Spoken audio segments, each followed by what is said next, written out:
ठेकेदार का तो लगभग जो है 150 करोड़ रुपए, 100 से 150 करोड़ के बीच में बकाया है। और ठेकेदारों की स्थिति अब जो है बहुत खराब है इस टाइम। और विभाग द्वारा नोटिस दे देकर जबरदस्ती दबाव ये बना जा रहा है काम करो। जब पेमेंट नहीं है तो काम कैसे करें।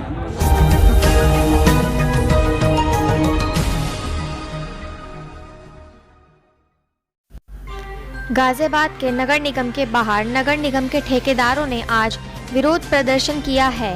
दरअसल ठेकेदारों ने आरोप लगाया है कि उनका करोड़ों रुपए का बकाया नगर निगम के ऊपर बना हुआ है और काफ़ी महीने हो जाने के बाद भी उसका भुगतान नहीं हो सका है, जिसके चलते आज सभी ठेकेदार एकत्रित हुए। वहीं नगर निगम आयुक्त महेंद्र सिंह तंवर से इस बाबत पूछा गया तो उन्होंने प्रदर्शन करने वालों को बाहरी और ब्लैक लिस्टेड ठेकेदार कहा है। ऐसा नहीं तो ऐसा नहीं तो ऐसा नहीं तो अब भैया हम सब यही बैठे हैं, जो बात होंगी ठेकेदार यूनियन, ठेकेदार यूनियन। अब ना कोई ऊपर जाएगा ना ऊपर नीचे आएगा।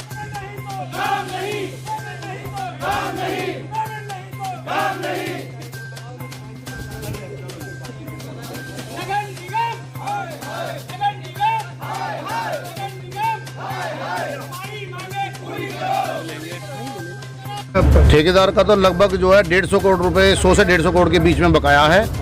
और ठेकेदारों की स्थिति अब जो है बहुत खराब है इस टाइम। और विभाग द्वारा नोटिस दे देकर जबरदस्ती दबाव ये बना जा रहा है काम करो। जब पेमेंट नहीं है तो काम कैसे करें। भाई पेमेंट होगा तभी तो हम काम कर पाएंगे। अब 31 मार्च चली गई, दिवाली चली गई, होली चली गई, कोई पेमेंट नहीं हो रहा। एक एक ठेकेदार का 1-1 करोड़ 2-2 करोड़ रुपए बेचारे गरीब ब्याज पे ले लेके लोग बाग पैसा लगा रहे हैं। ब्याज पे जब पैसा लेके लगा रहे हैं तो कहाँ से भुगतान करें, किसका देवें। योगी सरकार जब दूसरी बनी है तो उसमें उम्मीद है आप लोगों को, या फिर अब भी प्रोटेस्ट? उम्मीद तो बस उम्मीद भी चल रहा है। हर महीने उम्मीद हो जाती है कि इस मार्च में कहते हैं मार्च में मिल जाएगा, लेकिन मार्च में 1 रुपया नहीं मिला। ऐसे ही जो है टाइम पे टाइम बीतता जा रहा है, लेकिन विभाग द्वारा काम का दबाव बना जा रहा है। अगली रणनीति क्या बनाई है? रणनीति यही है, अगर ऐसे ही हुआ तो ठेकेदार तो आत्महत्या करेगा या काम बंद करेगा। भाई और क्या चाह रहा है, बच्चे हमारे भूखे मर रहे हैं, बच्चों की फीस तक नहीं जा रही। फिलहाल अभी काम बंद हुआ है। अभी काम जो है हम आज साहब से बात करेंगे, अगर पेमेंट का कोई व्यवस्था नहीं बनती तो हम संपूर्ण काम बंद कर देंगे। अच्छा ये बताइए, नगर आयुक्त साहब मिलते हैं। उमेश शर्मा है, नगर निगम में ठेकेदार हूँ। और सारे भाई कर रहे हो आज आप? हम इसलिए कर रहे हैं कि हमेशा ये कहा जाता है कि आपका पेमेंट कर दिया जाएगा, लेकिन पेमेंट नहीं करा जाता है। दिवाली पे कहा गया था पेमेंट कर देंगे, नहीं करा गया। अब तो होली भी निकल गई, 31 मार्च भी निकल गया, लेकिन हमेशा कब तक आश्वासन पे हम काम करते रहेंगे, आप ये बताइए। अब तो ऐसा हो रहा है कि सप्लायर हमारे घरों तक आ गए हैं कि भैया हमारा पैसा दे, निगम हमें पैसे नहीं देता है। तो इस टाइम बहुत स्थिति खराब हो गई है। और ऊपर से चीफ इंजीनियर ऐसे आ गए हैं, जब बिल जाता है ना उनके पास, वो 5,000 की पेनल्टी काट देते हैं कि लेट क्यों आ रहे हैं। इनसे पूछ लो, पैसे तो दे दो। अच्छा, बिल कहाँ से लेट होगा? क्यों नहीं हुई पेमेंट? क्या लगता है? वजह तो विभाग बताएगा, वजह विभाग बताएगा। इन पे पैसे नहीं है तो टेंडर क्यों लगवाते हैं? जितने पैसे हैं उतने के टेंडर लगवाएं। ये तो पढ़े लिखे लोग हैं, IAS PCS है, इन्हें इतना नहीं पता। जितना इनके बजट है उतने का टेंडर लगवाएं। बाकी हमारे महामंत्री जी बैठे हैं। धूप बहुत ही गर्मी का मौसम है, धूप बहुत तेज हो रही है। अधिकारियों के आश्वासन से पूरी तरह से हम त्रस्त हो चुके हैं। अब हमें किसी भी तरह का इन पे 1 पैसे का विश्वास रह नहीं गया है। और बात बंद करने की आपने पूछी थी, बंद हम क्या करेंगे? जब हमारे पास कुछ होगा जब तो हम काम करेंगे। कर्जा लेना, मार्केट का उधार लेना, जेब में जितना होना अड़ोसी पड़ोसी रखना, और सोने चांदी जितने रख सकते थे मुट्ठुत में वो भी रख दिए। अब तो पहले छुड़ाएंगे सोना चांदी को, बाद में काम करेंगे। और बात भ्रष्टाचार की है तो जी आए दिन आप लोगों के अखबारों में ही छपता रहता है, नाम आते रहते हैं, फ़ोटो खिंचती रहती है। इन लोगों को 1 रुपये का फ़र्क नहीं पड़ता। सबको पता, महीने 2 महीने में बातें ठंडी जाती हैं। तो ये तो इनका फैशन हो गया। अब जा अखबार में, जा कोर्ट में, इन्हें 1 रुपये का फ़र्क नहीं पड़ता। आज प्रोटेस्ट किया है, एक तो पेमेंट नहीं हो रही है, दूसरा भ्रष्टाचार का आरोप लगाया है। सर आप क्या कहना चाहेंगे? देखिए, जो लोग नीचे बैठे हुए हैं उसमें से तो जो हमारी यूनियन है वो है ही नहीं एक्चुअली। बहुत लोग बाहरी लोग इसमें शामिल हैं और कुछ लोग ऐसे भी हैं जो पहले से ब्लैक लिस्टेड हैं।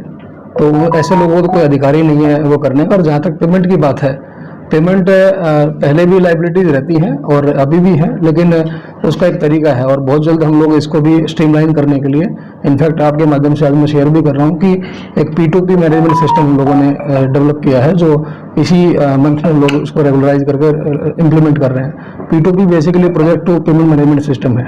तो जितना भी एस्टिमेट से लेके और उसकी पेमेंट, फाइनल पेमेंट तक का एक पूरा प्रोसेस जो उसको डिजिटाइज कर दिया। तो जो डिजिटल ट्रांसफॉर्मेशन की हम लोग बात करते हैं वो हम लोगों ने इसको लागू कर दिया। संभवतः वो भी एक कारण हो सकता है। सर, एक आरोप और उन्होंने लगाया है कि एक यहाँ पे जेई हैं जिनका ट्रांसफर हो चुका है लेकिन वो रिलीव नहीं हुए हैं सर, और वही कहीं ना कहीं कमीशन की बात करते हैं, ऐसा उनका आरोप है सर। देखिए, दो बातें हैं जो आपने बताई हैं। एक तो अगर किसी आदमी का ट्रांसफर हो चुका है उसको रिलीव करने की बात है तो मुझे लगता है कि वो उनका मैंडेट नहीं है कि किनको रिलीव करना चाहिए, किनको नहीं करना चाहिए। प्रशासनिक व्यवस्था में है। हमारे पास में रिलीवर का एक इशू है, जो नंबर ऑफ जेई मेरे पास जो रहने चाहिए। अल्टीमेटली आप ये भी नहीं चाहते कि काम जो है रुक जाए, तो मैं रिक्वेस्ट किया मैंने शासन में, जैसे रिप्लेसमेंट आएगा। तो ऐसा एक नहीं, हमारे कई मामले इस तरह के हैं। सर, नगर निगम के चुनाव बहुत नजदीकी हैं और ऐसे में शहर के जो लोग हैं वो चाहते हैं कि उनकी सड़कें जगमगाती रहें और काम होते रहें, और इतनी बड़ी तादाद में जब ठेकेदार हड़ताल करेंगे, स्ट्राइक करेंगे और वो काम ठप हो जाएंगे, काम रुक जाएंगे, तो कहीं ना कहीं चुनाव पर भी असर पड़ता है और नगर की समस्या भी उत्पन्न होगी। मैं आपको आश्वस्त करता हूँ कि जितने लोग हमने काम दे रखे हैं वो लोग यहाँ पे शामिल ही नहीं है। जिनको काम नहीं मिले शायद मैक्सिमम लोग वही बैठे हैं। मतलब विकास कार्य को कोई फर्क नहीं, कोई बिल्कुल नहीं पड़ेगा। थैंक यू, धन्यवाद। क्या आपको भी खबरों में दिलचस्पी है? अगर हाँ, तो न्यूज इंडिया राइट्स दे रहा है आपको मौका एक बेहतरीन एंड्रॉइड फोन जीतने का। खबर के आखिर में पूछे गए एक सवाल का सही जवाब दें और जीतें एक एंड्रॉइड फोन। अधिक जानकारी के लिए स्क्रीन पर दिए गए नंबर पर संपर्क करें। आप सभी से अनुरोध है, न्यूज इंडिया राइट्स को सब्सक्राइब करें, वीडियोस को लाइक करें, शेयर करें और कमेंट के जरिए अपनी राय दें। साथ ही बेल आइकन दबाना ना भूलें ताकि आप तक हमारे नए वीडियोस की जानकारी पहुंचती रहे।